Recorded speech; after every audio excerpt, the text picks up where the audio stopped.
July 2nd marks the anniversary of the Roswell Incident.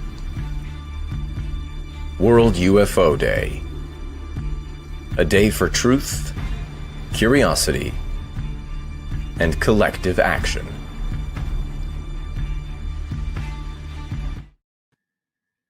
Welcome to our special World UFO 2025 Day live stream.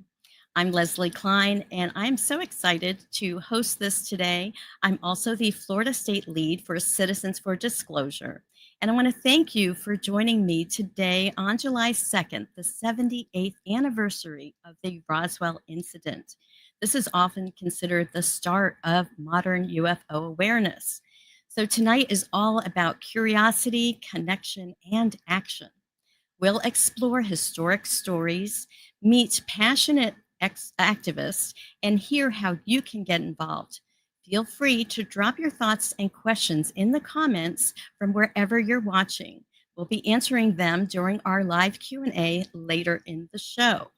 But I do have some comments so far, and I want to acknowledge the people who are watching. We've got D. Hugh, who gave us a couple of icons there, UFO icons. We've got D. Hugh saying, excited for this World UFO Day special presentation. Greg Howe says, hi, everyone, happy UFO Day. Evelyn Moyer saying hello. Greg also says hello, Evelyn. Ms. Tasha says, hello, everyone. We've got John Miller from Colorado and Beverly Sherwin saying hello. And the last person here is Kraft Hi from Miami.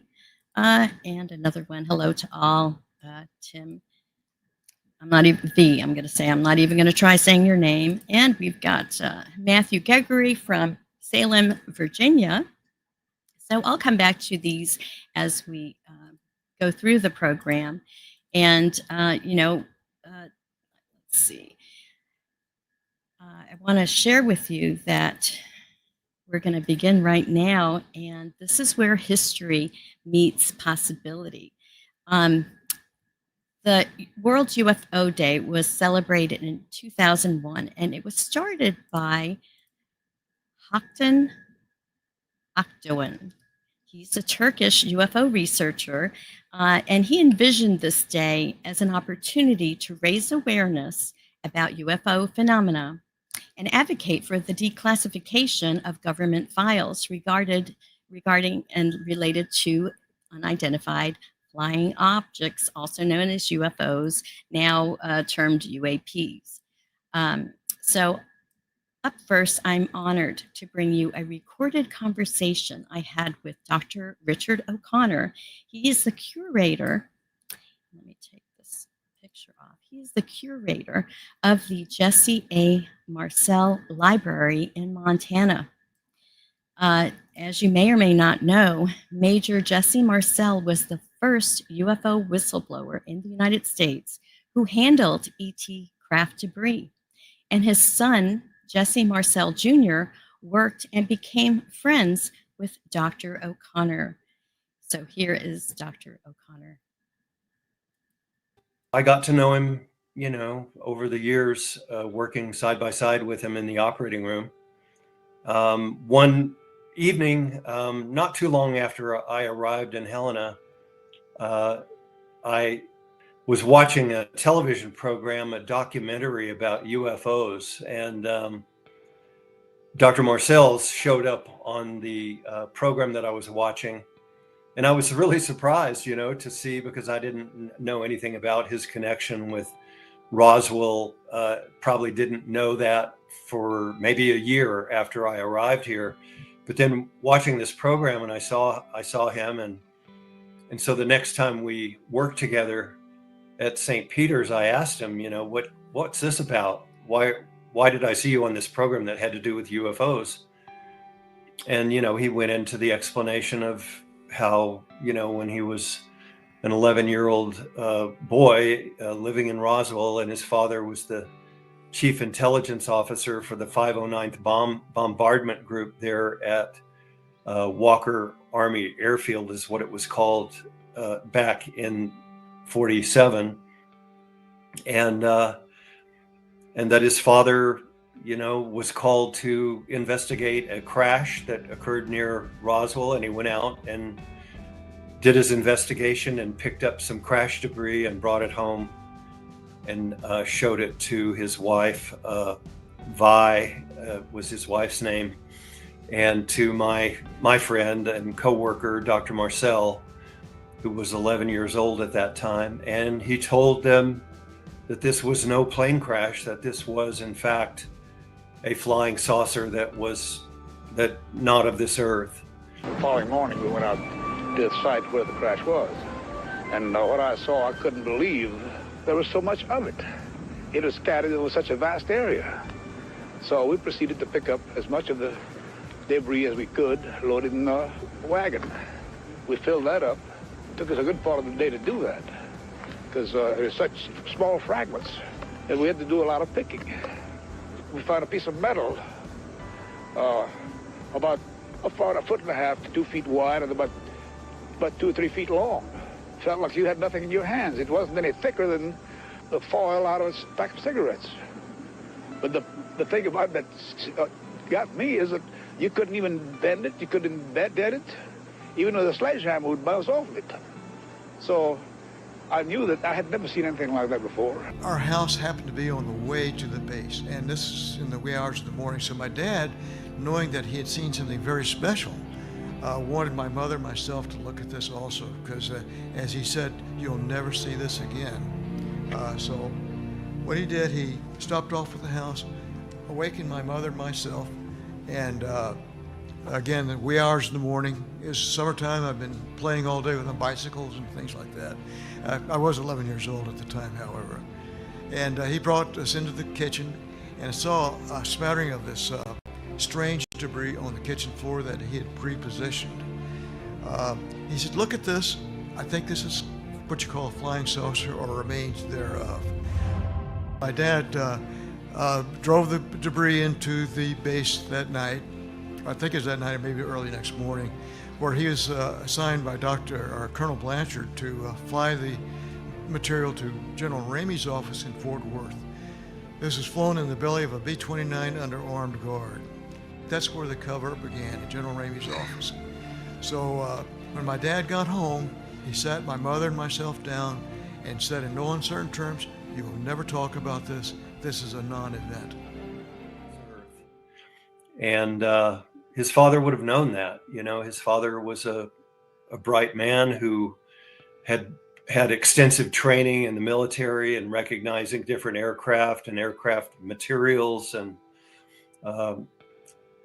so he would have been able to make that call. Jesse and I became friends. We worked together for over a decade at St. Peter's Hospital, and I knew him for almost 3 decades before he died back in 2013. He was a flight surgeon in the Montana National Guard, and he was a helicopter pilot. And he served 2 tours of duty in Iraq in his late 60s. And after the second tour of duty, when he came back home, I could tell that it had really taken a toll on Jesse. He had a pretty severe case of PTSD, and he had a neuropathy in both of his legs, where he was requiring braces to walk properly, and his balance was not what it used to be. He came back a very changed man from before. I could see his decline, and I asked him if what he would think about me opening a library here near Helena, it's sort of between Helena and Clancy, with his name on it, which happens to be also exactly the name of his father, who was really the original UFO whistleblower here in our country. I told him I thought his story was very important, that it be carried on into the future, and clearly he wasn't going to be around forever to do that himself, and so maybe a library named after him and his father that was sort of dedicated to carrying on not only the Roswell legacy, but also just trying to keep people informed with reliable information about what's going on with this topic was my goal. And so I opened the Jesse A Marcel Library in 2012, which was about a year before Dr. Marcel passed away in 2013. So that's how it all kind of came about. And I have a photograph actually of Dr. Marcel and I standing on the front porch there of the Jesse A Marcel Library. When I opened the library, my intention there was, not only to create a storehouse of books and papers and other DVDs on, information that the public could access about UFOs, but also to serve as a meeting place for local people to come and discuss about UFOs, extraterrestrials, and what we were learning as time went on about these phenomena. It's changed a little bit today. I would say there's still a stigma associated with the subjects, and a lot of people still don't really want to talk about it. But for people that had seen UFOs, and I've had many people come into the library and tell us about their UFO experiences, we've heard a lot of those. It just sort of offered a safe space for people to come and talk and express their feelings about it and hear other people talk about it in a way that there was no inhibitions or no real stigma associated with what we were doing there. And I think a lot of people have found that quite helpful to be able to unload their experiences or the emotions and feelings that they've had about some of these experiences that people are having. There's no doubt that people are having these experiences, and they need a place to go be able to talk to other people about it.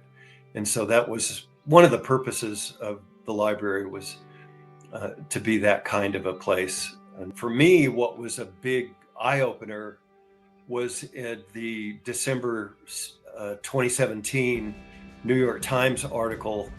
When that was published, I thought, well, that's that the lid is opened off this whole subject, and the public's going to now embrace this as something that's real and it's important. And to my surprise and dismay, actually, that didn't happen.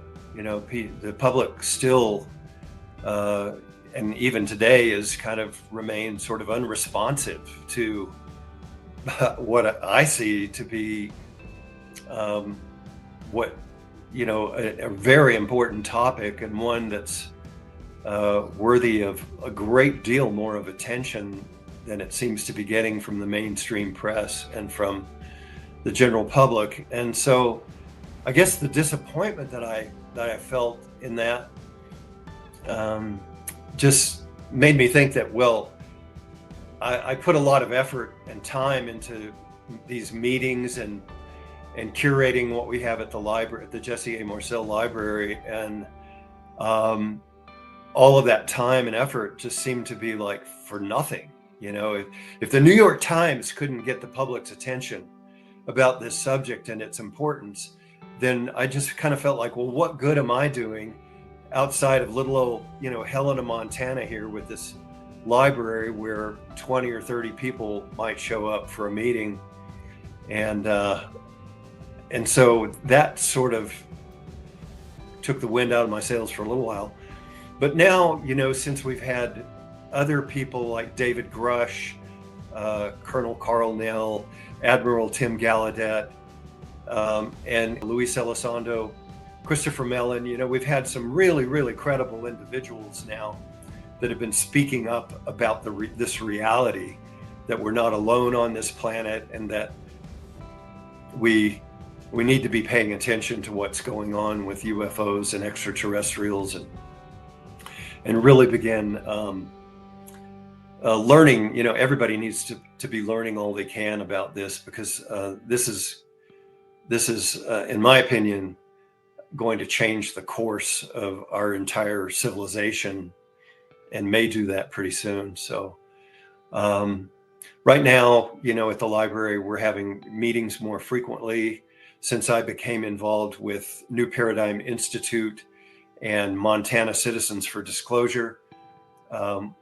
We've been meeting, at least every other week, certainly at least once a month, and just trying to make everybody aware that New Paradigm Institute exists and that they have this program now, Citizens for Disclosure, which you, Lesley, are active in, and I'm functioning as a state coordinator for New Paradigm for Citizens for Disclosure here in Montana, and always trying to reach out to people in different towns around Montana, trying to get them to not only support New Paradigm Institute, but also to set up these kind of meetings in their own towns around Montana, and begin to put themselves out there, in the public eye, letting other people know that this subject is real, and it's important, and it deserves everybody's attention for what this might mean to our human family's future. So I'm a big proponent now of New Paradigm Institute. I donate to them monthly, and I've taken up the cause of their Citizens for Disclosure campaign, because in my view, this is our best shot at getting the public engaged with this and educated about it, and understanding why the implications of this are so important for our civilization.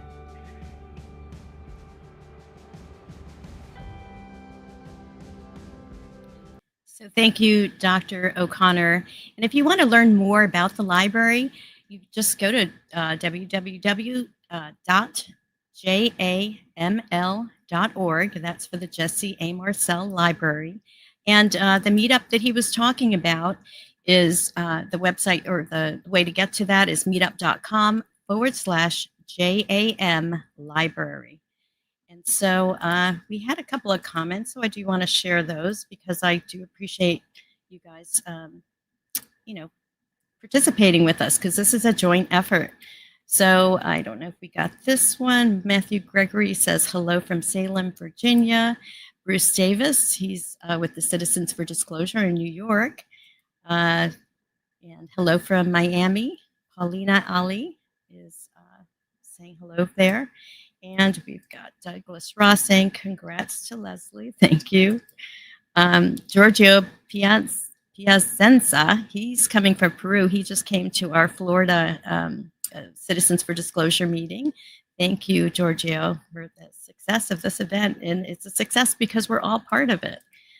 Douglas says, loves and hugs to Lesley. Darn, how to spell.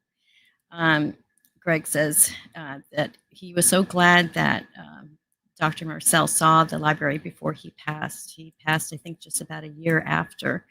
And DJ Mexican says, wow, this is amazing. Sound Money Guy says, I had never heard of World UFO today until a couple of days ago. And, honestly, I'll tell you the truth, guys. We were at a CFD meeting last Thursday, and someone said, oh, it's World UFO Day on July 2nd. And I'm like, got to do this. And so I've been working like crazy pulling this together, and it's been, I'm glad we're doing it, because this is something worth celebrating and bringing out awareness about UFOs. Greg Howe says the dam is cracking. And Giorgio is also saying the UFO subject may help us understand the world differently and change our ways for the better. Absolutely agree with you, Giorgio. So up next, the mission driving our community. You're about to see another video called We Are Not Alone. This is from the New Paradigm Institute and our Grassroots network, which is the Citizens for Disclosure. So let me get this video started from the New Paradigm Institute.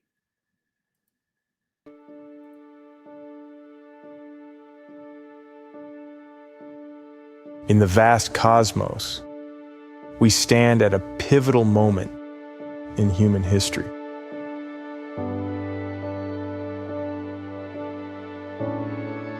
We're not alone in the universe. For thousands of years, beings from an unknown origin have been interacting with humanity, delivering messages of urgency and warning. We're actually making harm on this world, and we mustn't get too technologized. The pollution or something. Pollution? Yes. All the trees will just go down and there will be no air and people will be dying. The experiences are shown that there is a web of life. They become acutely aware sometimes that we're not taking proper care of the planet. Scientists agree we're at a tipping point. If we don't innovate radically and quickly, we're heading towards our own downfall. Our planet is in distress. We've drained its resources, polluted our skies and seas, and developed weapons that could end life as we know it. Traditional green solutions like solar, wind, and hydro aren't enough anymore. They're like Band-Aids on a wound that needs surgery. But here's the truth. The so-called UFOs, now known as unidentified anomalous phenomena, offers us a profound opportunity to solve our energy and environmental crises. That's why the New Paradigm Institute is here, a nonprofit dedicated to UFO disclosure for the betterment of humanity and our planet. They're actively combating the cover-up, protecting whistleblowers, and mobilizing support across the globe. Join the movement. Help the New Paradigm Institute reclaim our future, where humanity lives in harmony with nature and becomes stewards of planet Earth. Visit newparadigminstitute.org and take your stand. So that is the New Paradigm Institute. A little bit about the cause that we're involved with.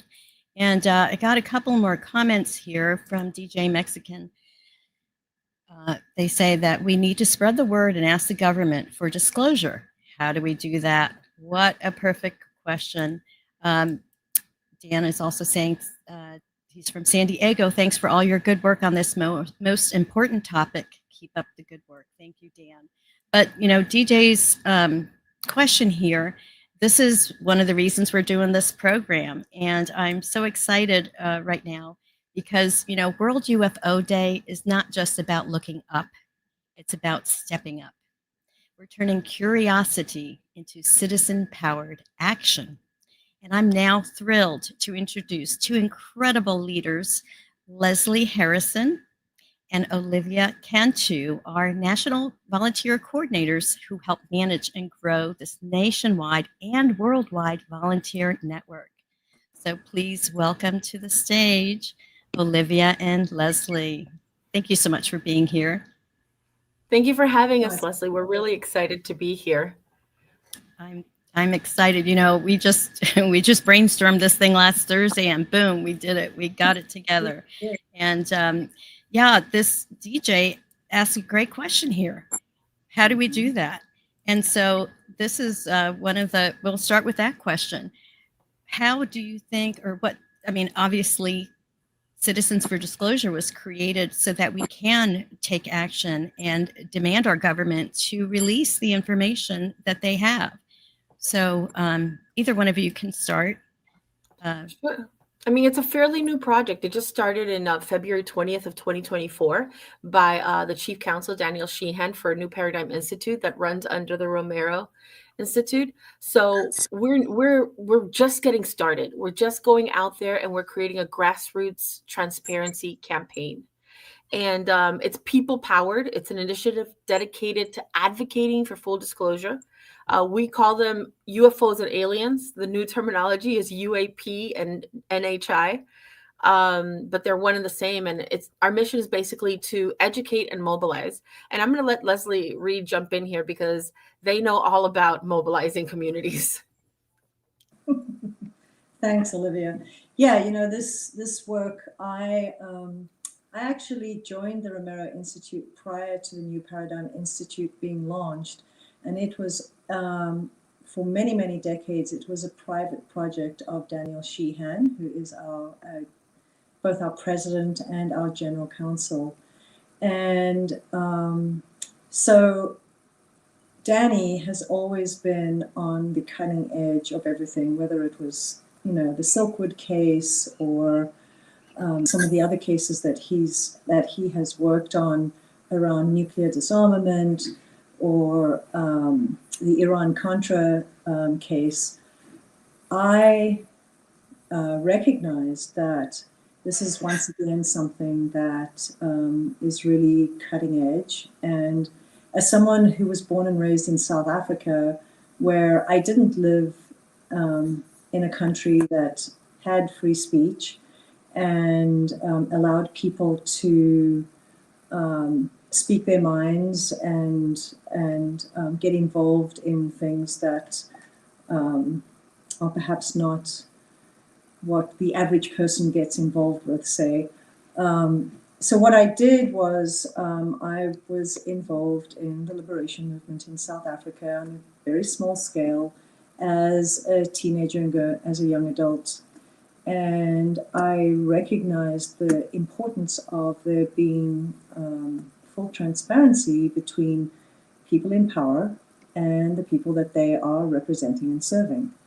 And so the way I got involved was New Paradigm Institute was launched, and I jumped on board alongside Danny and his life partner, Sarah Nelson.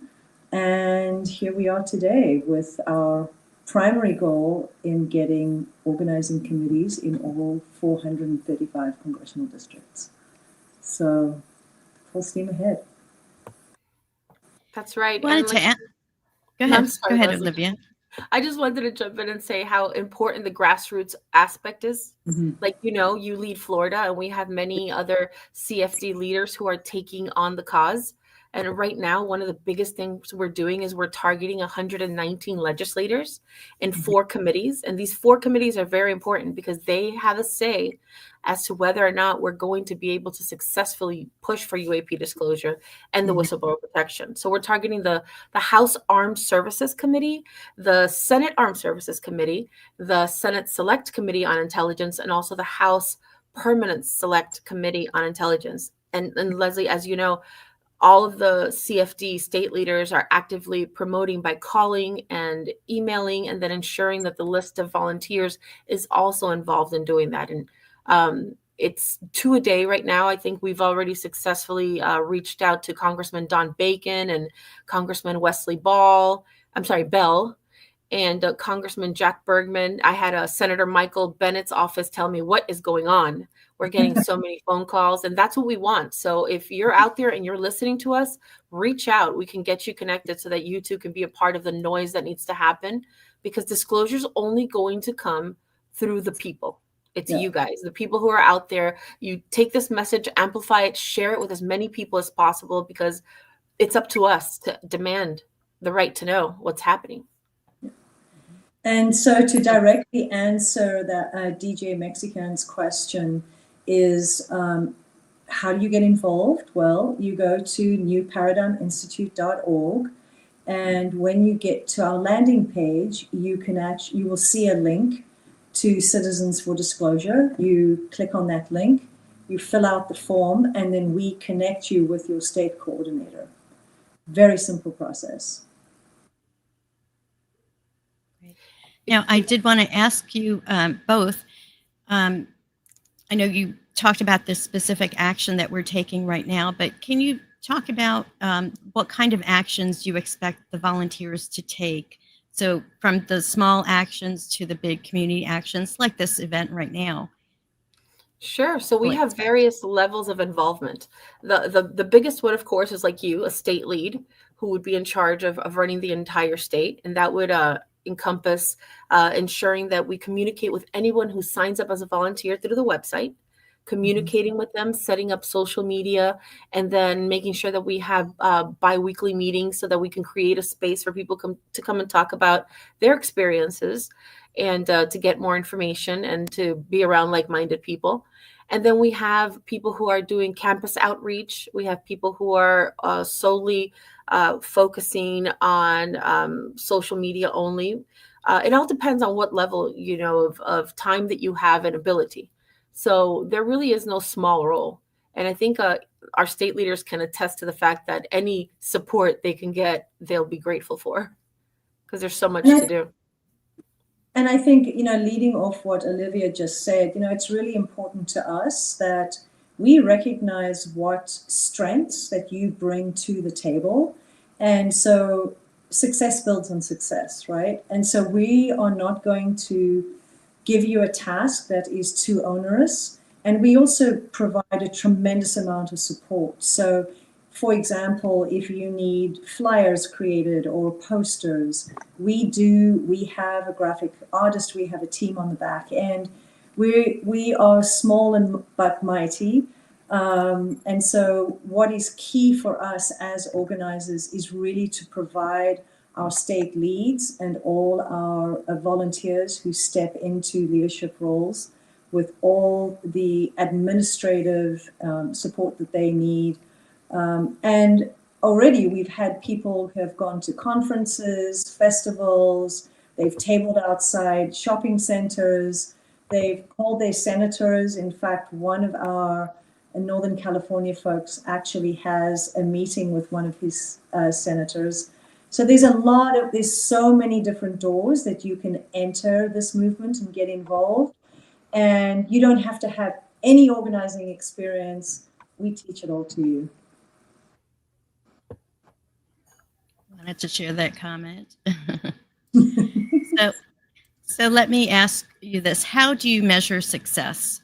Like, is success, I know the Schumer bill is coming up this year, and this is what we're pushing for. How do you measure success both after tonight's event and also in the months ahead?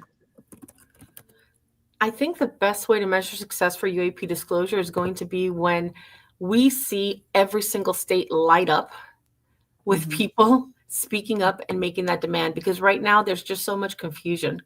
But also, watching the way that some of these hearings have been either canceled or have to be rescheduled, or even how, maybe some amendments haven't really been supported, or like the 67-page UAP disclosure bill that was, drizzled down to 24 pages. Watching those setbacks makes me think that some of the future measurable tasks that we can look towards is, number one, making sure that the deadlines for disclosures are truly enforced in the legislative field, and that the language protecting whistleblowers is codified so that people don't lose their livelihood, they don't lose their careers for simply speaking up, and that there are legal consequences for obstructing or retaliating against any whistleblower. I think that if we reach those key indicators, I would consider that a matrix for success in the movement that we're currently supporting. Lesley, do you have anything to add? No, I think Olivia pretty much summed it up in a nutshell there. Okay. I have a message here from a professor. He says, how are you dealing with the recent Wall Street Journal articles? Those are the ones that we're talking about, how it's been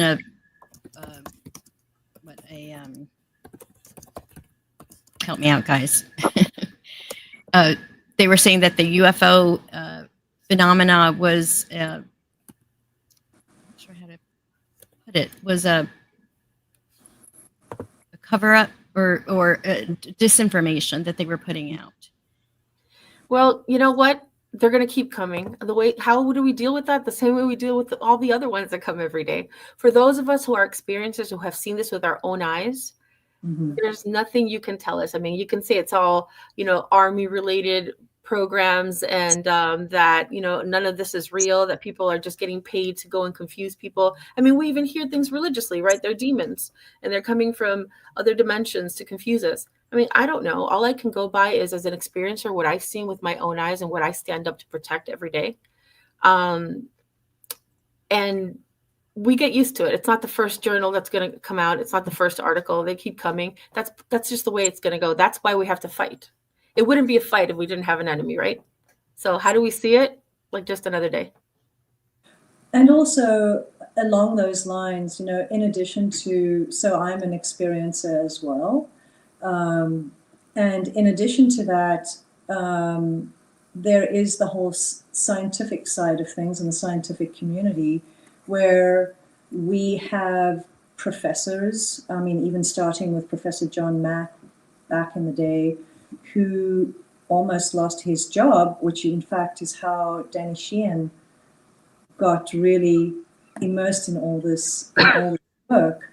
And I think as well, when you have all these whistleblowers who have come forward, who are part of the military, and who are people that within kind of a social structure, we would assume that they are responsible, honorable people who care about the defense of not only this country, but the whole world.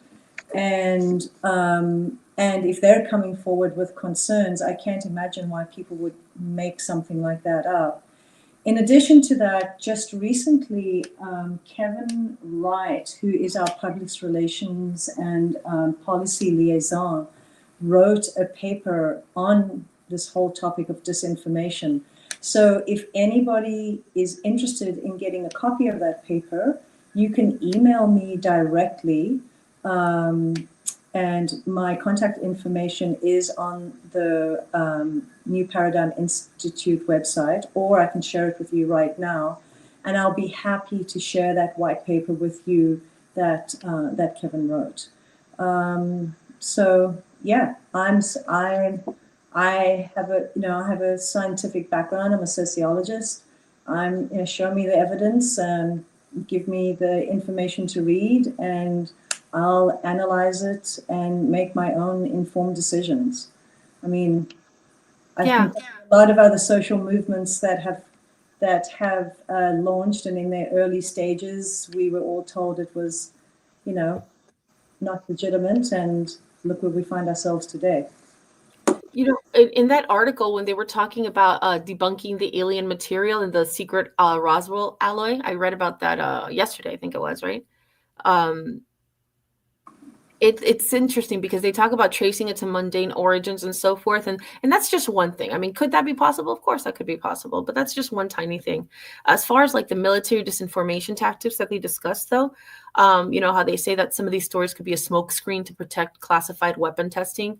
That could also be true. But then I'd have to say, well, where did they get that technology? Was that not reverse technology created because of the access to these UFOs that were crashed and they were able to reverse engineer?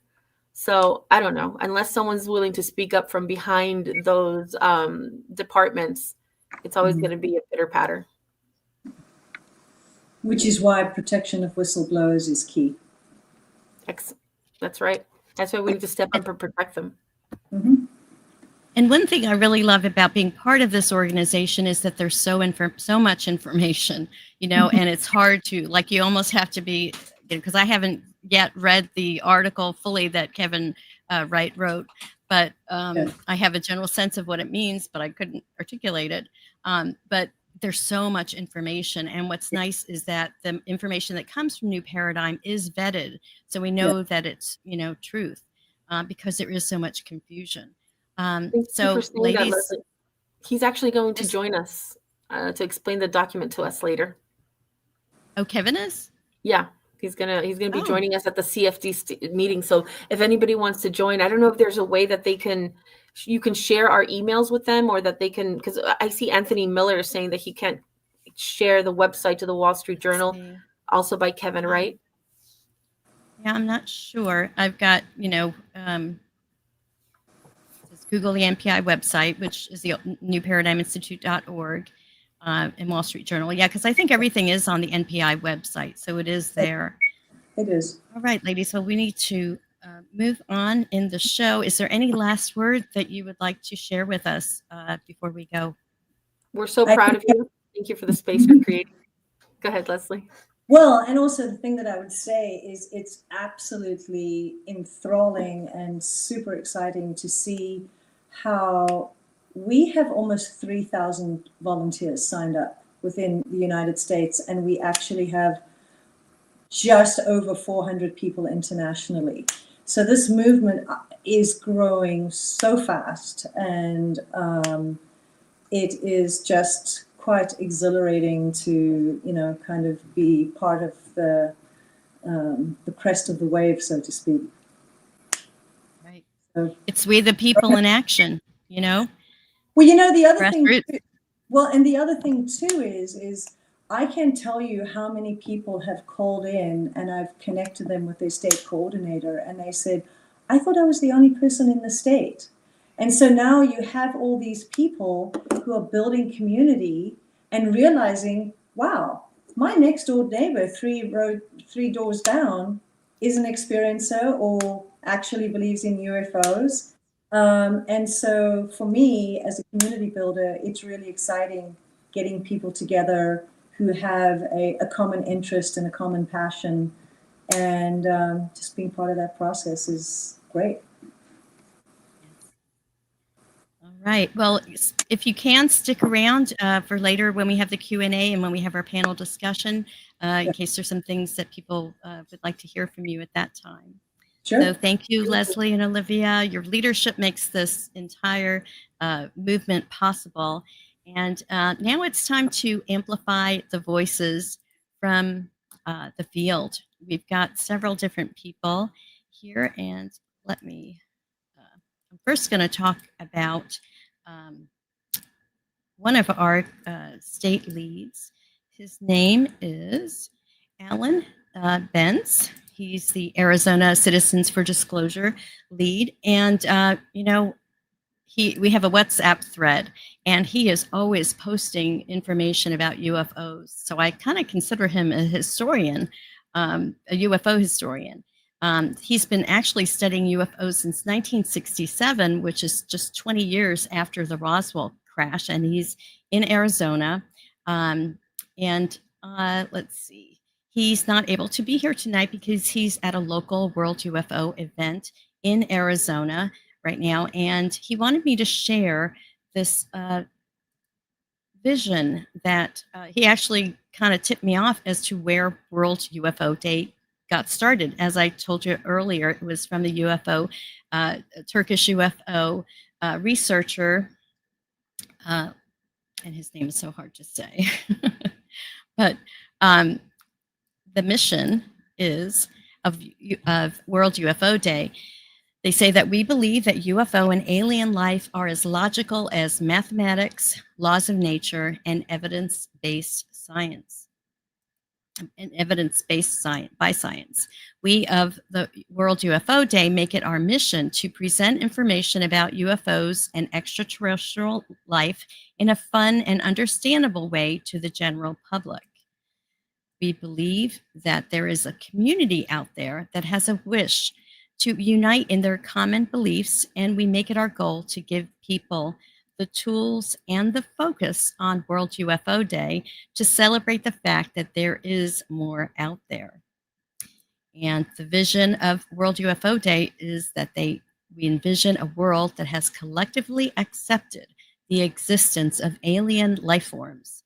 And as a pioneer celebration day, we strive to give people the tools, stories, information, and visuals to help them explain the existence of alien life in a non-threatening and attractive way.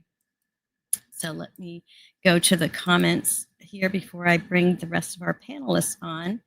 Let's see. The professor says, great article by Kevin. Carrie Garley just sent some emojis. And Joe Jaha says, when did UFO Day become a day? I just learned of this. And it was actually in 2001 that, let me get his name right. Actually, oh, I took his picture down. His name is Hockton Ocjoan. Hockton Ocjoan. He's a UFO researcher, and you can Google him and learn more about him there. But they came up with this idea back in 2001. Okay, so, and Carrie Garley says, very good, very interesting. Okay, so let's move on to our next segment where I will bring up our panelists. So we've got several panelists here. Our first one will be Tasha Cohen. She's the co-lead for Citizens Disclosure in Illinois. I'm going to bring everybody up. And then we have Taylor Steele. He's from Illinois as well. They're lead and co-lead. What's nice about New Paradigm Institute is that we have people to work with, teams of people. So it's not, we're not alone. Mike and Stephanie Grable from Ohio.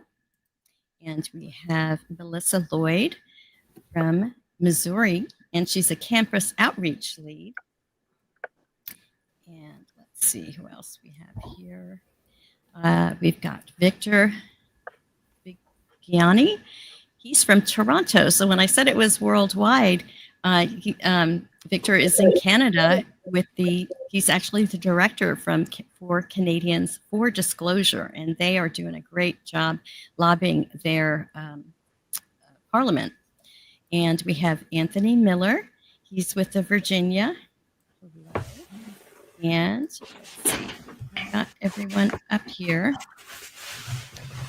And Young Brinson, as soon as she's ready. She is. There's Young. So I think I have everybody. And what I'm going to do is bring Olivia and Lesley back, just because we can build the stage and have more of a conversation. So I'd like to go around the room and ask for you to talk about yourselves. Tell us why you're interested in this subject. And let's start with Tasha. Let's see. I'm interested because I have seen things in the sky from the past, recently, last week, all kinds of things. Now, some of it probably can be explained, but some of it can't. And I feel like we are being lied to. And I also am excited. I feel like this is the most important conversation part of. Thank you. And that's the biggest part. Okay. Taylor, how about you? Yeah. Have just been really interested in this subject since I was a little kid. I remember the moment that it terrified me, and it's just stuck with me ever since. It just has kind of grown with me as my life has gone on, and I've gone through many different phases until, finally after the New York Times article, it really solidified something about the reality of this, and sort of changed my mind into a more practical application of like how can I be involved in this topic, and I really feel strongly that whatever it is that we're encountering or experiencing in our skies and through all of these different modes of contact now, I feel like we deserve to know what it is, and there are people who know what it is and they're not telling us about it, and I find that to be an untenable situation. And so that is really kind of what drives me to be involved in this now. Thank you, Taylor. Let's see. Victor, since you're unmuted, why don't you tell us about yourself and why you're interested in this topic? I know you're very involved in Canada. Well, yes. Thank you very much, Lesley, for having me join this incredible conversation. I must congratulate you and Danny and all the people that are involved in NPI, because you've set the world on edge because of this, because there's no doubt about the fact that NPI will be the dominant voice within the United States and probably internationally about the way this issue comes forward. And knowing Danny, I've known Danny for, oh my goodness, I did radio interviews with Danny on Strange Days Indeed here in Toronto on CFRB radio back as far as probably 1995 and even earlier. So Danny and I have worked together up here in Canada once or twice with a conference, and he has been a motivating force behind what I'm doing right now, and as well. I'm not sure if your guests are aware of this, but in 2005, I was able to bring forward the Honorable Paul Hellyer, a former Minister of Defense here in Canada at the University of Toronto, before 500 people, journalists and regular citizens. He came forward as a former Minister of Defense. He made a broad statement over 35 minutes in a speech at the University of Toronto, where he said that UFOs are real as the airplanes that fly over your head, and that created quite a stir in Canada. And he was someone who traveled across the country. He and I traveled across the country several times to meet in Calgary and Montreal and Vancouver and addressed audiences there. So that was how things began, as far as I'm concerned, back in 2005. But fast forwarding right now with Citizens for Disclosure here in Canada, right now we are trying to, and I'm attending the meetings that Lesley and Olivia are managing every other Thursday, and using that platform, we've modified it up here in Canada to do a very similar thing with each member of Parliament in Canada. We have 343 members of Parliament. And right now, we are seeking to have each one of those members of Parliament, they occupy what's called a riding or a constituency. And there are 343 of them. And we want an individual person in each one of those ridings across Canada to step up and be an advocate for Citizens for Disclosure. And right now, we are up to 85 people in 85 different ridings here in Canada. And their job will be, and we're doing an educational program for them, their job will be to make contact with each one of those members of Parliament on an individual basis to create a relationship with those particular members of Parliament. I've already done that with my own member of Parliament, and create that relationship and explain to these members of Parliament one very, very specific thing, which they don't know about. And we're convinced that of the 343 members of Parliament who sit in our government, I would imagine, at least our research shows, that 98% of our members of Parliament know nothing, underline the word nothing, about the UFO issue whatsoever. And not only do they know little about the UAP issue, but they don't know that Canada has a long and secretive history with respect to the UFO issue, going back to 1952. And at Library and Archives Canada, a massive compendium that the government has stored away.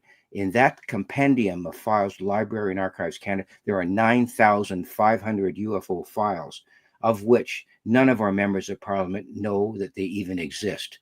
So what Canadians for Disclosure are doing, we are trying to educate each member of Parliament individually by our advocates, first of all, to make them aware of the 9,500 files, and secondly, to make them aware that Canada has a long history dating back to 1952 with respect to how Canada has been deeply involved with the UAP issue. Back then, they were called flying saucers. We have memos, documents, intelligence committee reports, thousands of citizen reports from the RCMP, from the National Research Council, from the Ministry of Defense. All of these individual agencies have been steeped deeply in the UFO issue for well over 60 years, and not very few, if any, of the members of Parliament know anything about this. So we want to educate each one of these members of Parliament, and we are training our advocates, our citizens within the constituencies with 9 different training modules in order to bring them up to speed with all of the information with respect to Canada's history in the UFO issue. And once these people become up to speed with this, we're asking them to write letters, make telephone calls, and even meet with them at the constituency level and talk about this during the constituency meetings. And it's a very personal thing, too. These constituency meetings will have anywhere from 5 to 20, 25 people in them. And we're asking our members to become part of those committees and explain to the committees, these constituency committees, and to the members of parliament that Canada has a long history with respect to the UFO issue. And we will be providing them with documents and all kinds of videos and all kinds of resources in order for them to, first of all, make sense of the issue to the people they're speaking to, and then present them with the information and have the MP educated to the point so well and good that that MP asks the question of our advocates, how long has this been going on and why don't I know about it? And that key question, if answered and if asked, will be part of how we move forward with each MP so that that MP can sit down in the House of Commons among all 343 members of Parliament, stand up during question period and ask the Minister of Defense, how long has the UFO issue been going on, and why don't the members of Parliament act upon this knowledge? So we're being very specific, very targeted about how we're managing each advocate's educational process, and also the educational process that they will be engaging in with each member of Parliament and the constituency level meeting. So it's a very step-by-step, very specific, targeted action plan that we're happy to carry out. And with right now, we've got 80 people in 80 different ridings who are carrying out this mission, and we're growing. We started out with 5. We started with 5 members, and now we've grown over the past, I would say, since mid-January, we're up to about 80 to 85 members who are willing to be trained, meet with their member of Parliament, and get into these constituency meetings to make a real difference with educating and engaging the MPs. Thank you, Victor. Appreciate all that information. Now, I'm going to, there's a comment here that Greg Howe is asking, is there any word on hearing dates in Canada? Briefly, can you answer that? This is something, it's a very different system up here in Canada. The United States political system at this particular point in time in Congress, and well, in Congress, there are a number of UAP committees, oversight committees. We know that has something that has happened for quite a while now. In Canada, there is absolutely nothing like that whatsoever. There is no UAP caucus. There is no whistleblower evidence coming forward. It's that we're in the embryonic stages of bringing that forward. But right now, the Canadian government is absolutely silent on this issue. The only thing that's come forward in the last little while is called Sky Project Canada, written by Dr. Mona Nemer, a science advisor to the Canadian government, and she issued something back in January. It was a report, a very cursory report, but it has never even been brought up on the floor of the House of Commons for any kind of discussions. So right now, the word zero is pretty well applicable to what's going on in Canada with respect to the political action within the House of Commons and the Senate. They're two very different entities. So the answer to the question is no, we've not done anything like that yet, and that's the reason why I'm doing what I'm doing with the advocates and my director, my assistant director Kate Chassé, and our senior advisor Craig Whitten. The three of us are managing to put together and educate our 80 advocates, and hoping to grow that advocacy to well over 100 or maybe even 200, so that we get each member of Parliament able to stand up and be educated about this whole issue, so that they can ask questions on the floor of the House of Commons. So it's a totally different political framework that we have up here in Canada. Okay, thank you, Victor. So I want to go over to Mike and Stephanie Grable. Can you go ahead and tell us why you're involved? Unmute yourself, though, please. Everybody again. Start. So Tell us about yourself and why you're interested in this topic. Well, I became interested during kind of a historic and spiritual and religious exploration over the past years, and it kept leading me to, I guess, everything kind of led to potential extraterrestrials, UFOs, paranormal activities, and so I was going to be doing this research anyway, and then it also led to the lack of transparency and cover-up by the government on the UFO extraterrestrial topic, and kind of became passionate about that.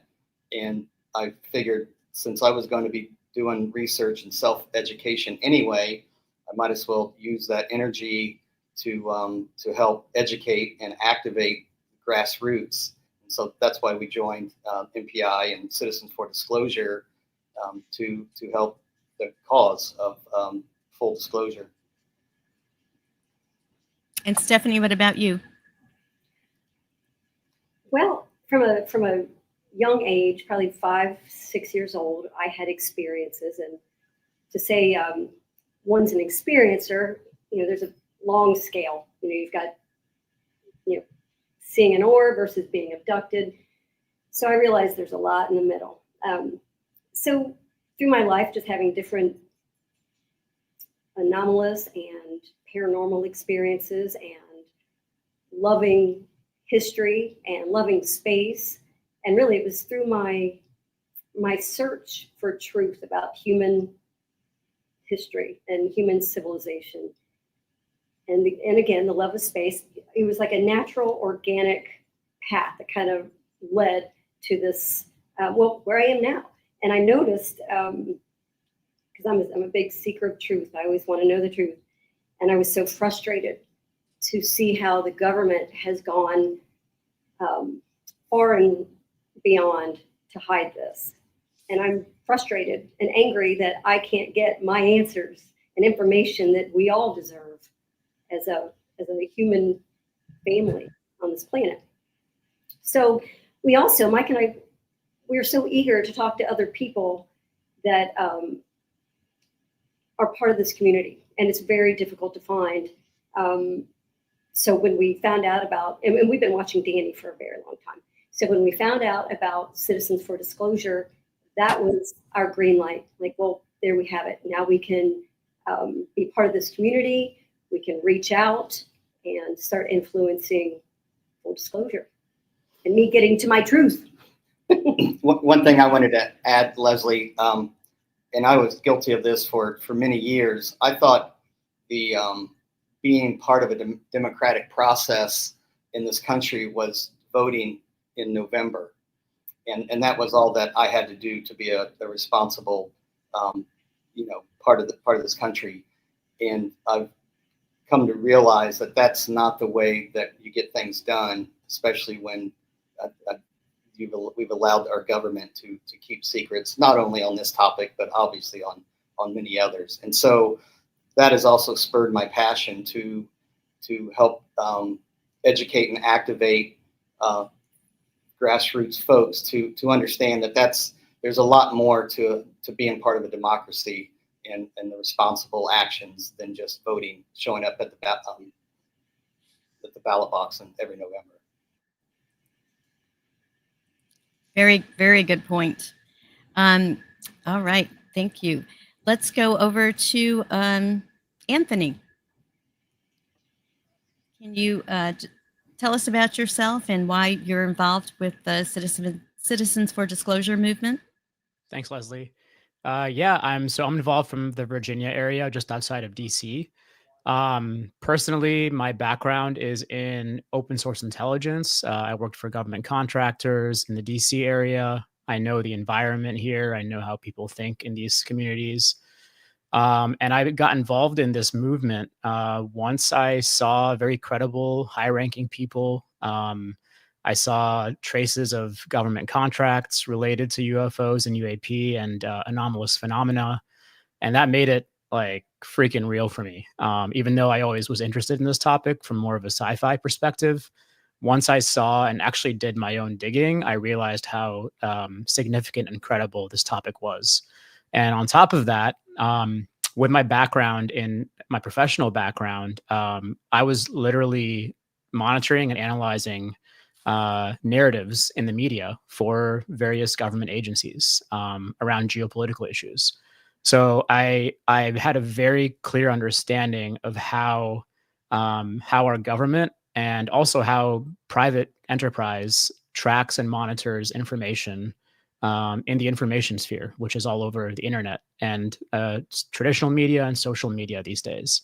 And once I dove into this topic, I was clearly able to see how manipulated the narrative has been around UFOs, around non-human intelligence, around anomalous experiences and phenomena, around parapsychological topics, you name it. It's been manipulated and controlled and stigmatized to create this like instant reaction of cognitive dissonance that we have as a public, generally speaking, around these topics.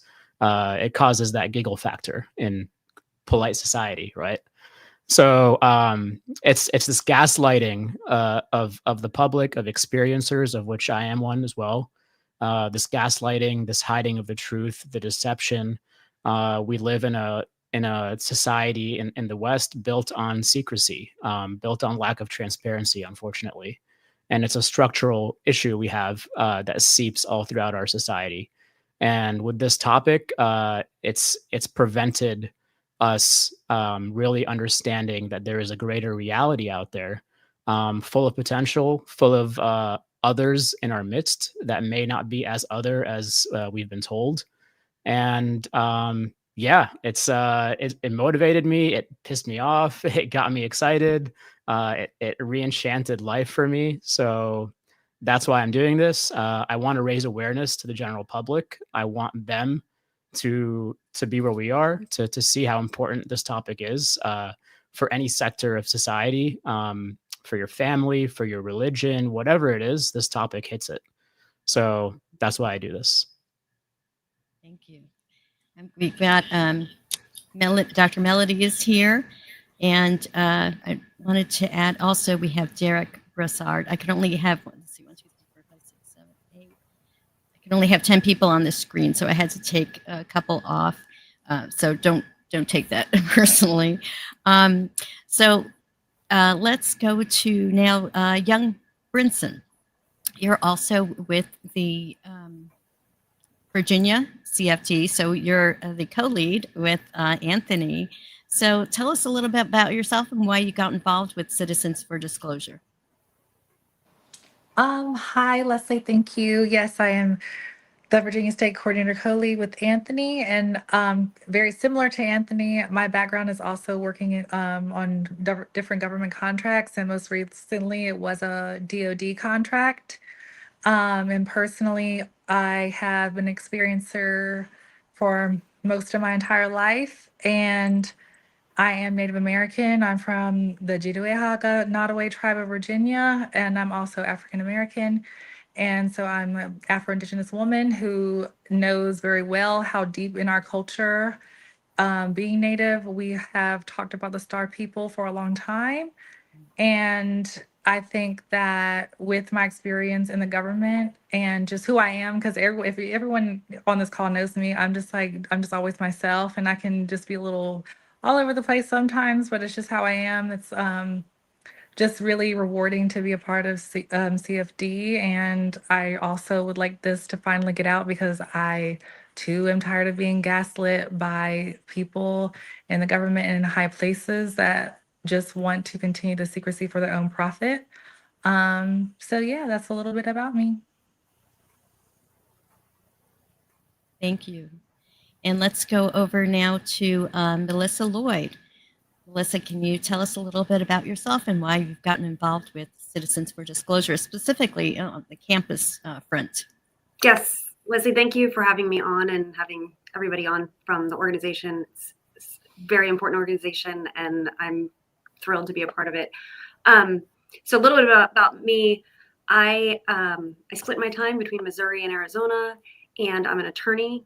I am not an experiencer, and I think that's important because a lot of the the experience community has been represented here tonight, which is great. But I want people to know that there are those of us that have not had direct experiences ourselves, but who believe you and, believe in this cause of disclosure and transparency. So I am an attorney, and I've been practicing for a couple of decades at this point. And that's, I was just running my own practice. That's what I do. And the New York Times article came out, saw the headlines, thought that's fascinating, but just thought, and there's no way that's true. And just went along with my life, super busy raising kids with my practice. And then I don't know exactly how the congressional hearings with Grush and David Fravor, I listened to that one. It's totality, and I believed them. And I'm convinced that I feel like they were brave and were serving our country and were, telling the truth. And once you hear that and you believe them, there's really no going back. And so that's what sent me on my deep dive into the topic and the issues. And for me personally, what that looked like was, if for some people who are new to this topic, there's something called ontological shock, which is when your understanding of your reality totally shifts and you realize, wait, what I thought was real is not real anymore. And it's a real thing, and it's a state of shock where it's an adjustment period. And I was in that for a while. And then once I kind of found my way through that, I felt this immense urge to connect the people that my family, my kids, my loved ones, to let them know, like, this, what you think is going on is not really what's going on. And to just sort of help them address, what I see as a new paradigm, as, NPI says in its name. And so once I started that effort with those closest to me, I, started looking for different organizations for people to talk to and to see how I can advocate. And that's where I came across NPI. And because of my kids, I have 2 teenage boys, one who's heading off to college, another one who's starting high school, that age group is really compelling for me, and how this is going to impact them. This is going to be the world that they're living in much longer than I probably am, hopefully. So what are we doing for the youth to make sure that they're ready? And I think about, again, another concept is the invisible college, which are people, scientists, academics who were familiar with this topic, but didn't feel like they could come forward because of the stigma to research it or to educate or to teach on this subject. And we've seen some cracks in that with different institutions, and particularly some different academics. But that's really what causes me to want to focus on the campus, both because of the young community, and also I think that there's some room there, just like we want to demand advocacy or transparency from our government. I think our institutions of higher learning or other kind of grounds that we should be holding them accountable too. I don't know. Like, for me personally, I'm about to send my kid off to college. I'm going to be spending tens of thousands of dollars on tuition. I would like him to be learning what's really going on in the world, not, just the kind of old truths that we grew up with. And then, similarly, and I'll wrap up with this thought, is my boys, their grandfather is a scientist, and he worked at a government lab in chemistry, and he's brilliant and he's kind. And I just think to myself, I believe that there is hidden technological scientific advancements that some people know, but not all of us. And national safety, I get that, but I'm talking about like fundamental physics, and there's a knowledge there that, I think maybe he was shielded from, and he, his career was perhaps limited because he wasn't able to access this bit larger truth and reality. And I don't want that for my kids or anybody's kids. Like, let's give them realities so that they can build off of that and have, their own careers. If that makes sense. So that's my story. That makes total sense. We've, I've been following, I'm not an experiencer. I've seen things, but I to me, an experiencer is like direct communication. So that hasn't happened yet. But what I was going to say was that Dr. Stephen Greer, I've been following him, and a lot of what I've learned has been from his movies and things. And he has one called The Lost Century, and how he says, this whole industrial revolution and all the pollution and the dirty energy and all could have been avoided. But, the government, these secret operations, these defense contractors, they have these things. They've been using the reverse technology from the ETs to develop weapons, not to help humanity.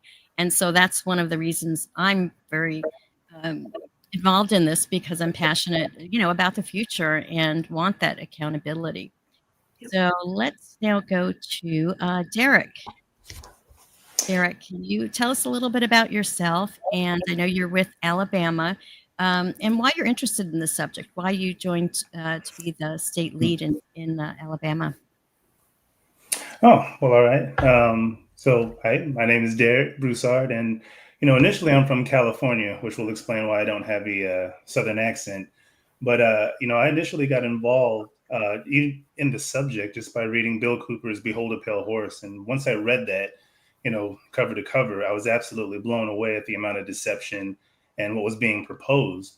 And really, from that, I went down so many rabbit holes. And I guess to make it short is that if you were a guest on Coast to Coast AM between the year 2000 and 2009, I religiously listened to that station. So I went down so many different rabbit holes, in my life and trying to research all of this, that it was just something that I enjoyed doing and finding out, because I hear all of these amazing stories on the news on Coast to Coast AM, and I would just wonder, like, how is this not national news? How is this not national news?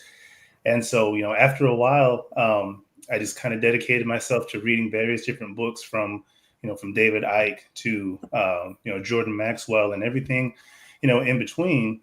And then recently, I got involved with Citizens for Disclosure, actually after hearing Danny do a lecture at Yale. And when I heard him speaking to academia and saying that he wanted to get this subject, talked about in academia, and to have them involved so that we could have kind of a nuts and bolts understanding of what's happening and how well he was able to articulate that. I went to the website and got involved. And when I got selected to be the state lead, I was so excited to, be able to share this information, because, I too follow Dr. Stephen Greer and, watched, the documentaries. And, I speak to people and tell them, if you guys thought January 6th was a problem, wait until the people find out that they haven't had to use, gasoline and oil for the past 100 years. And so, of course, the truth will set you free, but first it will upset you. And I was very upset because, just imagine having a piece of technology the size of your cell phone that could either power your vehicle, or it could supply the energy for a hospital. It's just contingent on what the needs and the demands are. And having that kind of technology would really, that's why I do this. That's why I wanted to get involved, because I want a better future for humanity. And I think that it's something that it's attainable. And a lot of these wars and a lot of the things that we're seeing in the news, I feel like 99% of those issues could be resolved if this technology was presented to the people. And so that's really one of the main drivers for me, is just that, I have children and I want them to grow up in a better world. You want to leave it in a better place than you found it. And I really feel like this is the type of contribution that can really go towards doing that kind of thing, is setting them up for a future by letting them know the actual nature of reality. And I think that once we get a hold of the nature of reality and get a clear understanding, or at least begin the stages of walking towards that, we're going to see such a shift in just the consciousness and who we are as a humanity. And that, to me, is truly doing the Lord's work at the end of the day. So that's a little bit about me. Thank you, Derek. I love that. We have Dr. Melanie, but before she goes, I wanted to share a video message that we have from, just have to find it, from Marisol Rezanoff. Now, she is a clinician, and I believe also an experiencer, and she had a message for us. She couldn't attend tonight, and I want to see if I can add her to the stage. Let's see. This is Marisol Rezanov on World UFO Day. Lightworkers and starseeds. As we move forward in this new world, we must live in truth, and we must demand that the government tell us the truth. We must demand that the government disclose all UFO disclosure information as well as other life form information to us. The reason that this is important is because we need to move forward from all systems that suppress us and keep us from moving on. The government keeping us from knowing the truth suppresses us. It keeps us from knowing how we function, how we can function at our highest potential, and also moving forward with our own healing process and also attainment of the services that we will need. An example of this is for people that have been abducted and they're too afraid to step forward to attain services. Another example of this would be if people have experiences where they have encounters and they go into a session and they may get misdiagnosed, or they may be called delusional, or maybe recommended for medication when this is an actual experience that they may have had. In order for us to proceed with offering the proper services for people, the government does need to release the truth to everybody so that everybody can be reassured that this is the truth.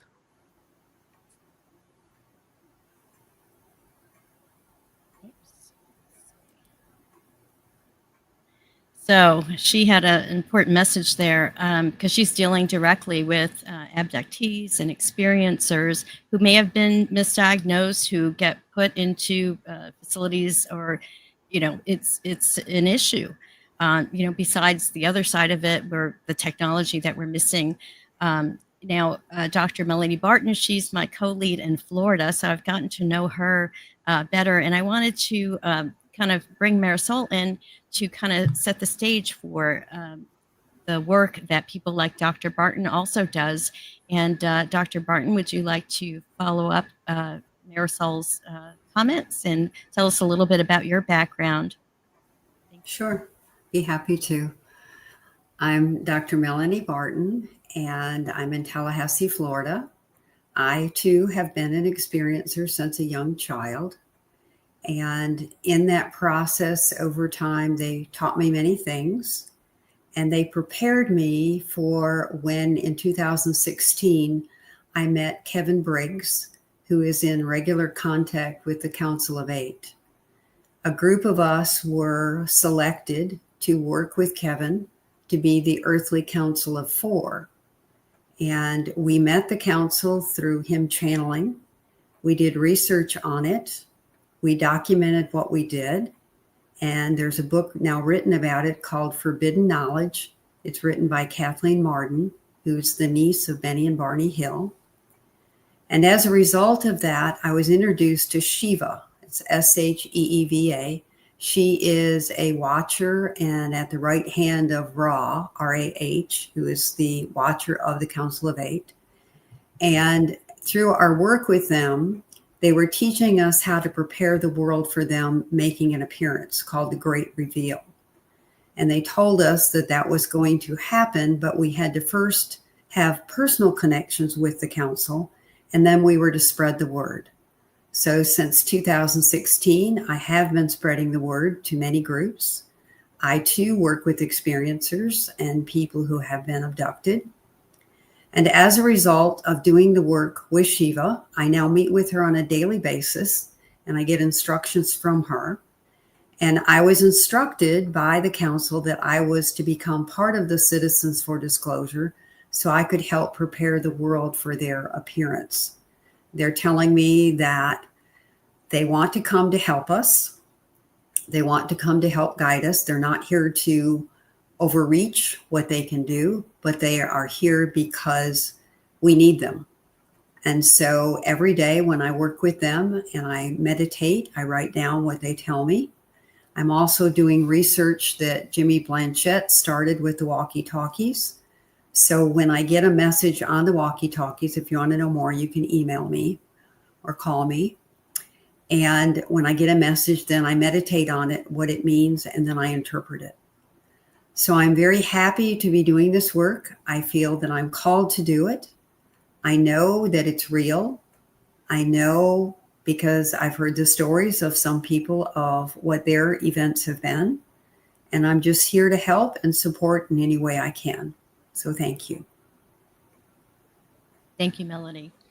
Now, Anthony, if you have to go, we understand. Thank you for being here.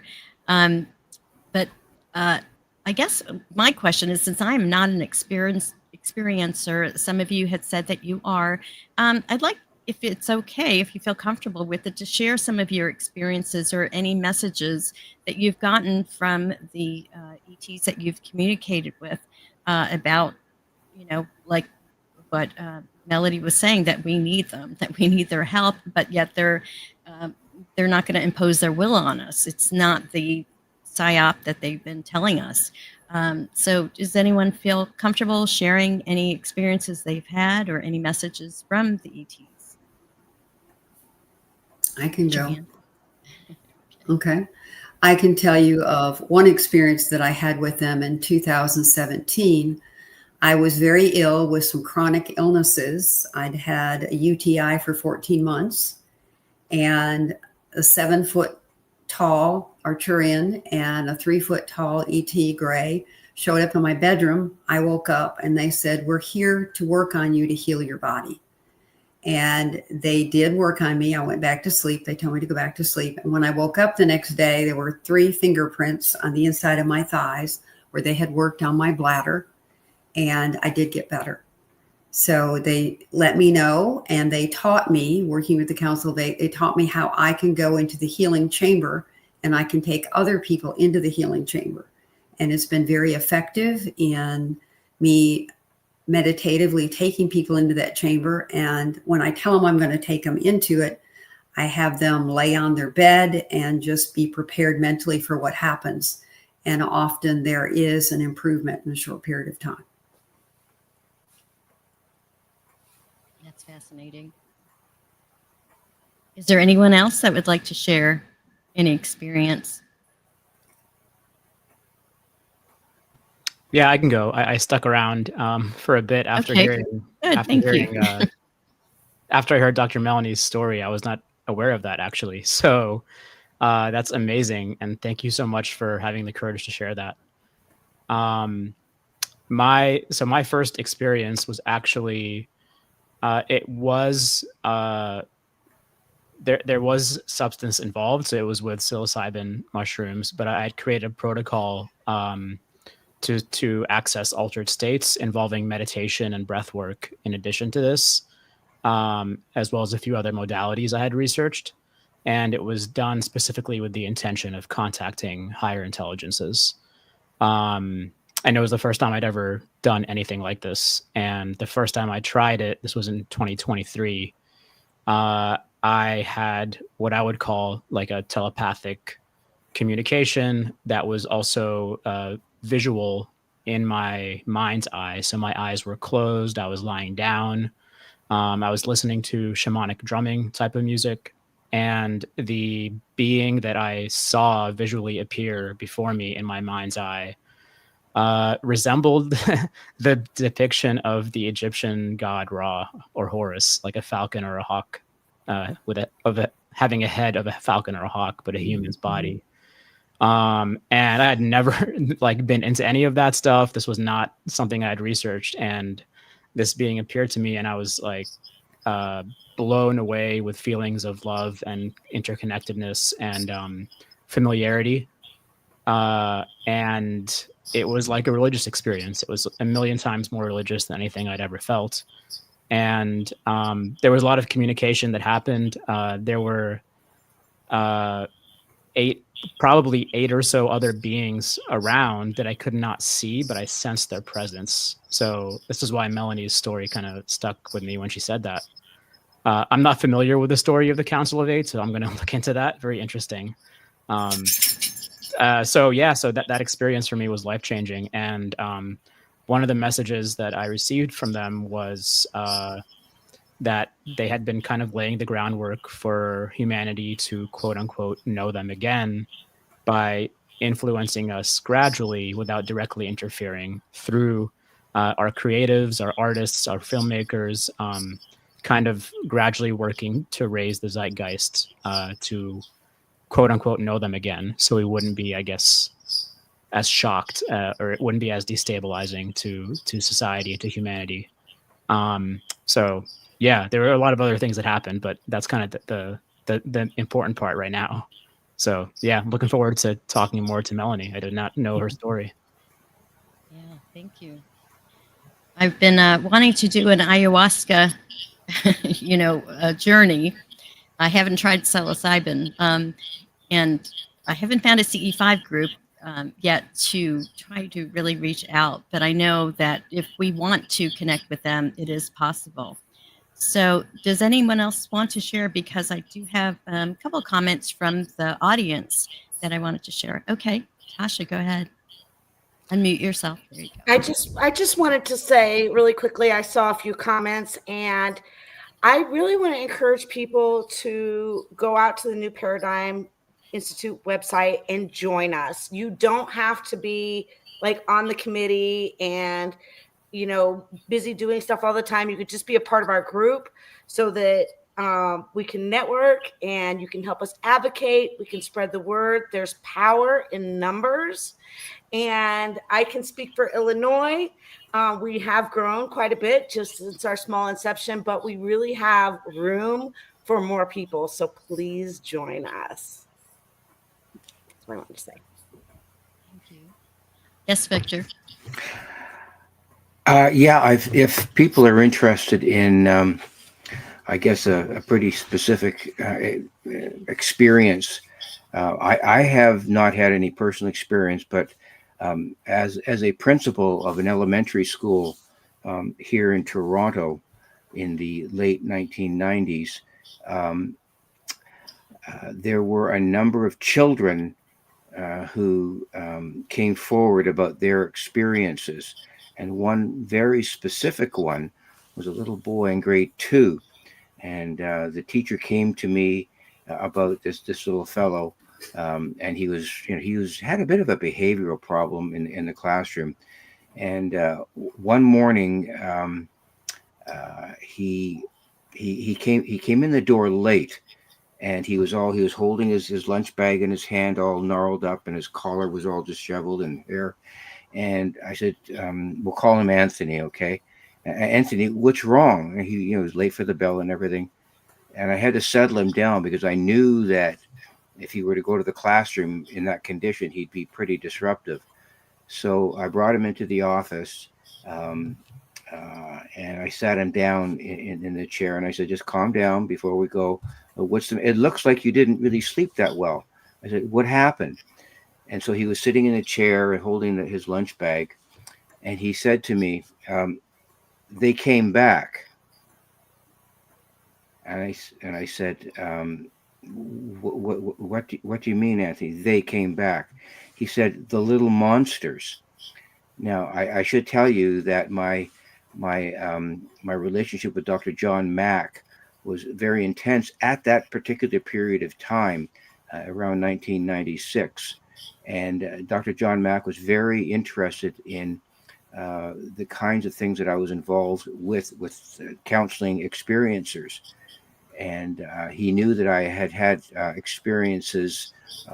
These young people had experience. He was very interested. So I sent him all kinds of artwork, and I visited John at his office in Cambridge.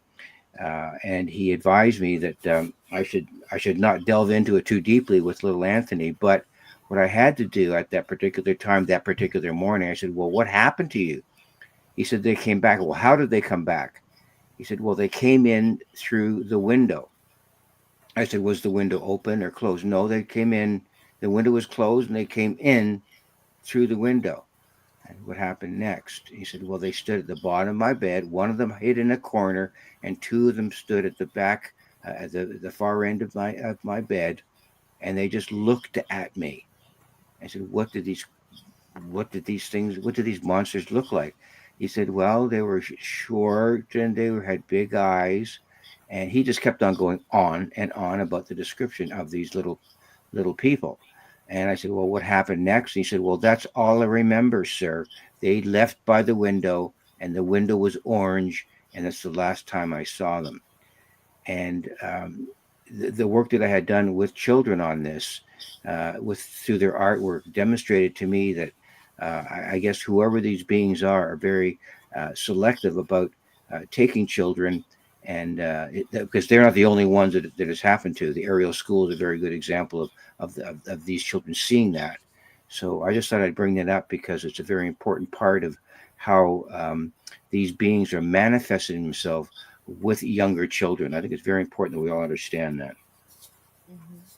And recently, the telepathy tapes have come out that talk about the kids that are ADHD and how they actually they're gifted in that they telepathically can communicate.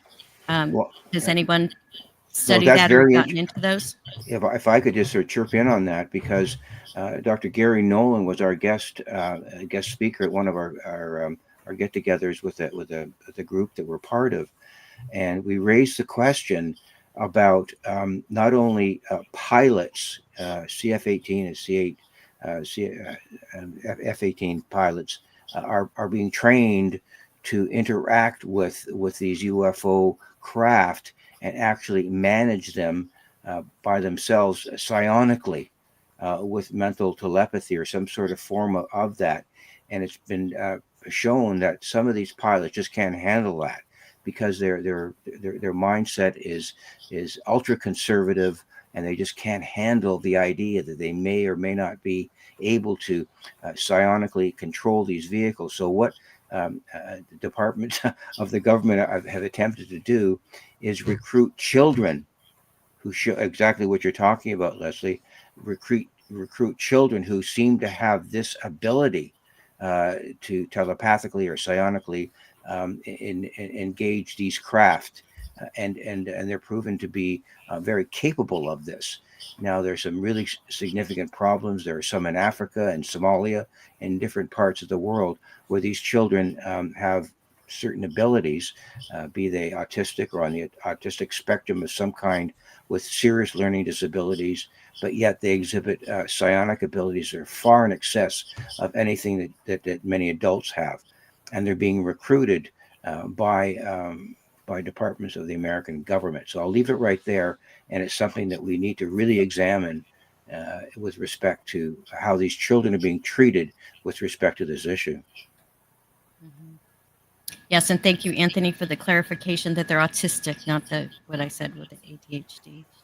And I have not seen those tapes yet, but it's on my list. All right, so okay, Melanie, go ahead. Okay.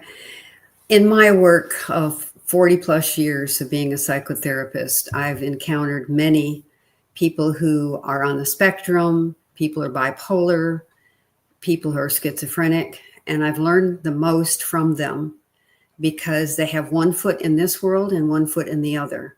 And I've learned with the bipolar clients, if I can help them to understand when their cycle shifts, they have psychic abilities when they're going from one state to the other.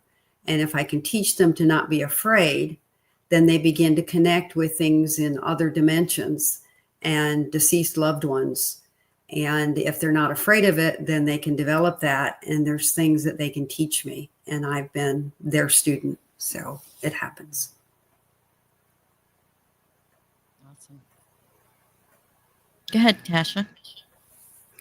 So it is really exciting to learn about psionics and how they're related, and also just open up those possibilities. You know, it's always been something to make fun of. And now, like with the telepathy tapes and some other things, I think it's becoming more legitimate that this is an inherent ability that we have. I'm really excited because I'm actually going to the Psi Olympics in August.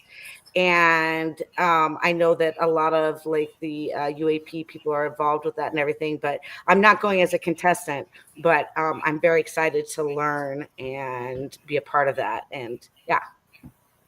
Tell us about the Psi Olympics. I'm not familiar with it. So I learned about it on Area 52 on YouTube.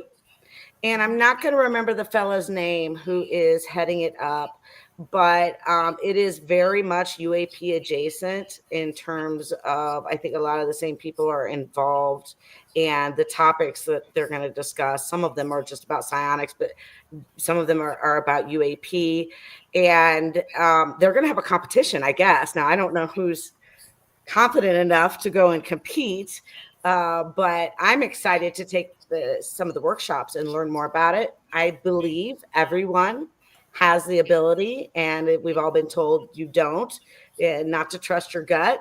I've learned finally after 50 some years to trust my gut, and I think it's an ability that you can cultivate like reading, you know, with the right skills and the right guidance. So I'm excited about that. Yeah. Go ahead, Melissa. Oh, I was just going to say, I believe, Tasha, are you talking about the Psi Games International that's in Charlottesville, Virginia? Yes. Yes. And yes. So it looks like a really interesting event. So it's the first time that I think that this event has ever been put on. There we go. It's in Charlottesville, Virginia. And I believe Danny's going to be speaking at the event. And yep. And so New Paradigm Institute and Citizens for Disclosure are going to have a table there. So if anybody's there and wants to stop by and learn more information, I'm sure we'd love to chat with you. So go ahead, Anthony. Yeah, that's I will be there as well. It's in our home state. I don't know if Young may be there as well. I was still working on that. But yeah, I wanted to discuss your earlier question about this in general, about psionics and psi capacities. Yeah, as Victor said, there is kind of this darker element to the Black programs that have allegedly been taking place around this topic with regards to gifted children, as well as children with potentially autistic type neurodivergence. But the ones I've heard of have had to do with gifted children in public school programs that have been taken and kind of groomed to be part of these more Black budget operations. And there have been allegations of abuse. I did attend Contact in the Desert, also volunteering with Citizens for Disclosure last month in California. And I had a chance to sit in the front row for Ross Coulthart's presentation before he brought Colonel Blitch up on stage. And Danny was also there sitting close by.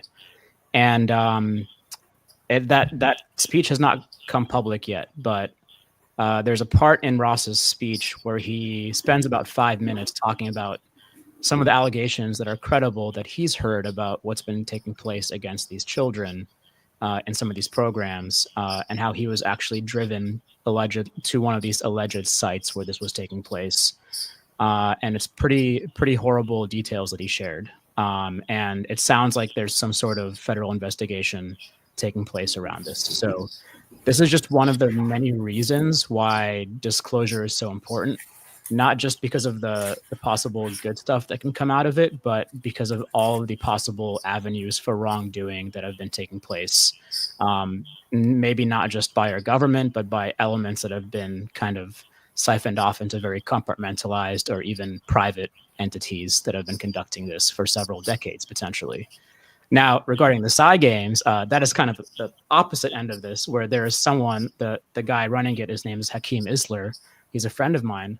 And he's trying to really focus on rebuilding the way that psychic capacities have been addressed by some of these programs, by the public, by different groups, by science. And what he's trying to do is create a more ethical approach to psi, especially when children are involved, to look at how possible avenues to psychic capacities include things like having fun and having a playful attitude to activate that right hemisphere of your brain, and also creating avenues to make it more conducive to scientific research. So he's kind of touching on the more woo spiritual side of this, as well as the scientific side. And he's putting it all together in this amazing conference in Charlottesville, as we discussed. So I'm really looking forward to that. So yeah, if you all want to join, we hope to see you there. Yeah, that's awesome.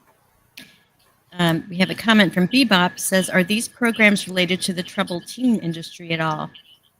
Would anyone like to comment on that?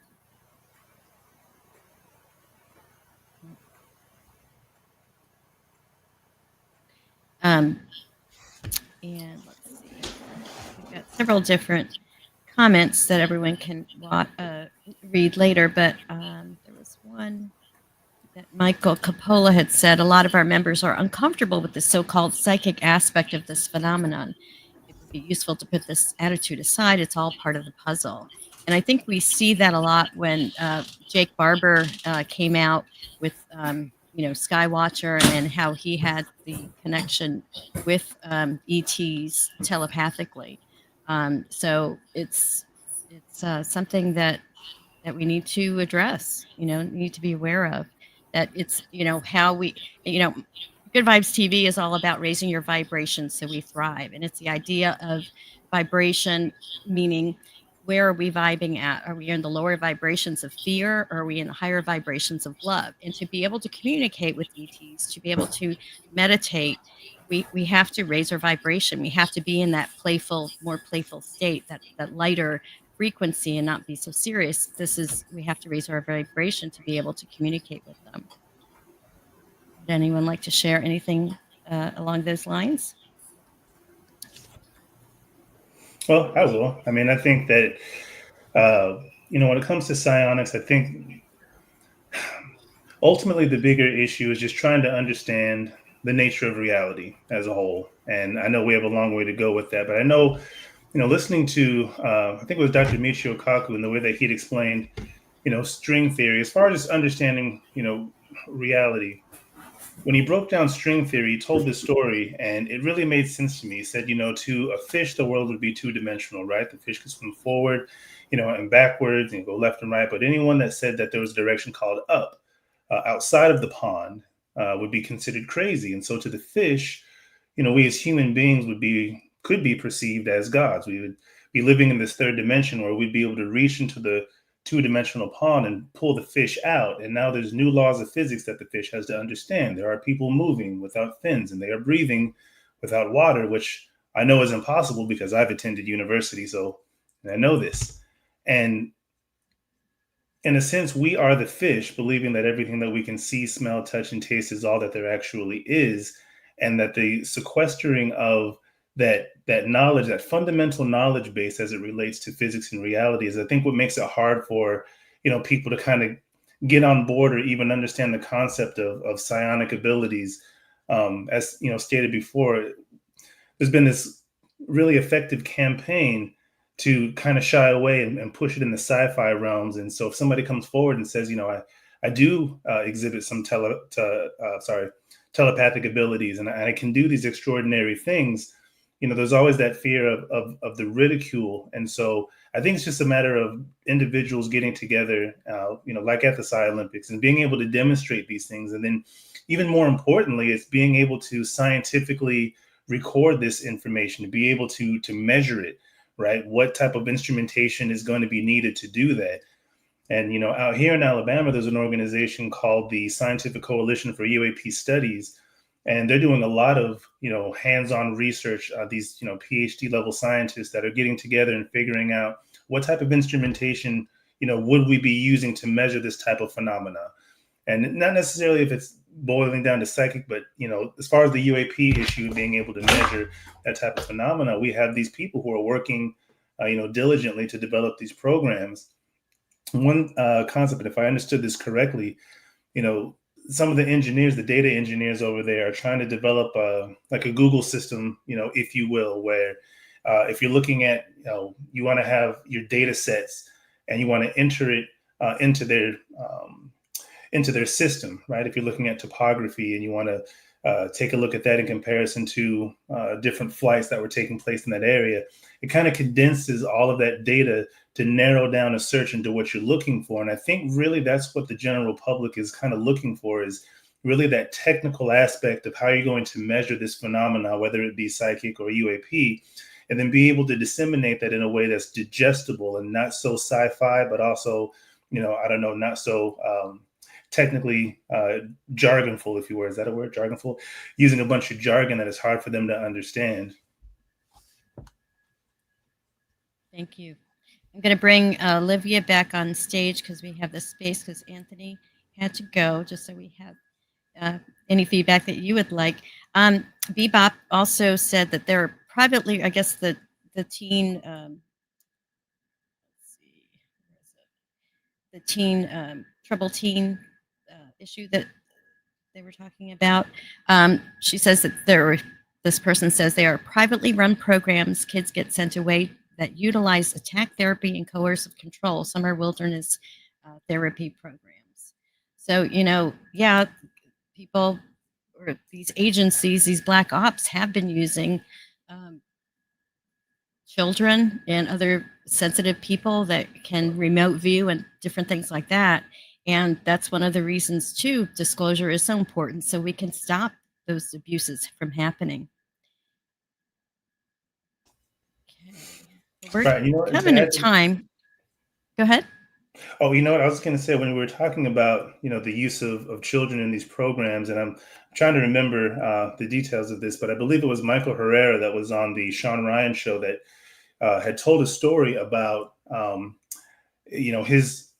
his organization or his troop was going to, I think it was Malaysia, but ran into a situation where he saw a craft and they were carrying these containers about 9 feet by 8, and he thought there were drugs in them initially. And when he spoke to somebody, I believe it was at Dr. Greer's, one of Dr. Greer's conference, it was the first time that he had been told that, that's not drugs, it's actually, human beings that they are moving in these containers. And so it was the first time that I had seen or heard that concept of the UAP issue being married into the human trafficking concept. And so obviously, I'd like to know more about, that type of information, but I think it just kind of speaks to, this concept of that, the way that these programs operate, being able to utilize this technology and obviously, take these children who are gifted to continue to fund and run these programs. Yeah, I agree with you. I mean, disclosure is extremely important, not just for obviously, the benefits of what we're going to get from that, but also to kind of confront this really harsh reality. And I think that's another major portion to the disclosure, is that a lot of it comes down to the, the toys and the gadgets and the benefits. But I think there's going to be a very, very hard pill that humanity is going to have to swallow, that concept of, you're feeling really sick and you don't feel better until you throw up. And we're kind of getting to that point with the disclosure movement where, that moment comes where we all as a society are going to have to throw up, because we're going to have to confront some very ugly issues. And I'm really hoping that we can all be, in the places that we need to be to prepare the general public to, I won't say accept this information, but at least have an opportunity to hear it and ingest it in such a way that it allows them to move forward positively into the future. Thank you for that comment, Derek. All right, guys, I know we're coming to time. I allotted about 90 minutes for this, and we're coming up on 2 hours. So, what a powerful session. Thank you all, state leads, for, your honesty and your energy. And I shared the questions along the way, so we're not really do a Q&A session here. So, this is what it's all about, conversation turning into action. And if the audience, anyone in the audience has been inspired, your next step is to head to the newparadigminstitute.org, and you can sign up to become a volunteer. You can sign up to just get on the newsletter. It's right. Yes, it's right down below there.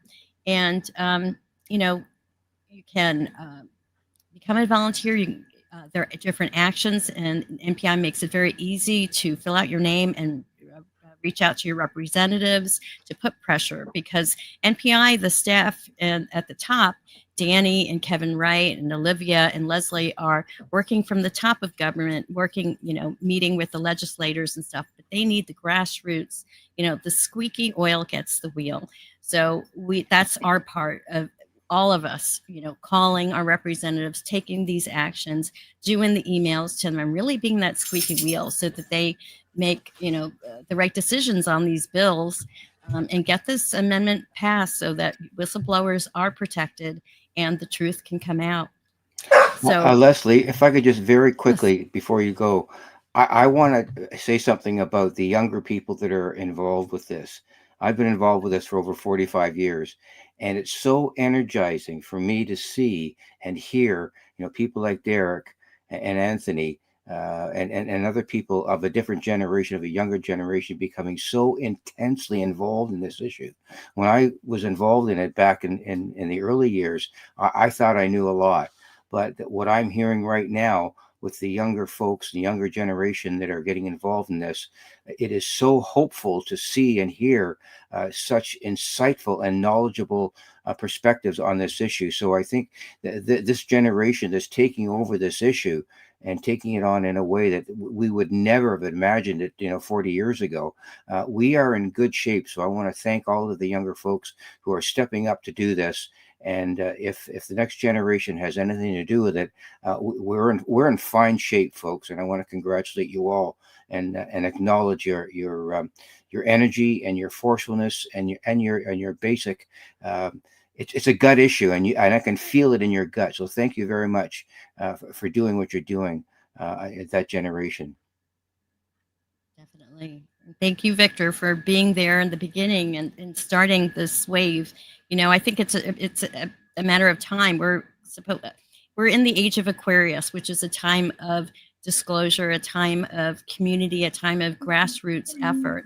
And, we the people to, take back our government and get the disclosure that we deserve and demand. That's right. So let me see if there are any other comments here. And while you're Sarah looking, Salam.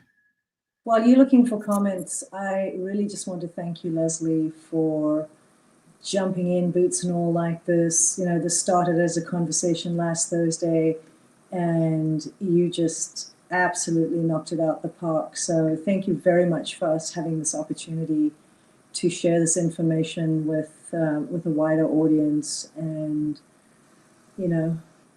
let's go get them. Let's do this. You're welcome. And, thank you for being part of it. And it's only going to get bigger and better. And, our voice matters, and every volunteer, every conversation, every movement of curiosity builds momentum. So I want to thank you, Lesley and Olivia, and all of our state leads here for watching. And thank you for everyone who's been watching over across the internet. Tonight is just the beginning. Join us now. Go to New Paradigm Institute, share this live stream, and stand with the citizens for disclosure as we transform curiosity into change. Until next time, stay open, stay inspired, and let's keep the good vibes rolling. Good night, everybody. Peace out.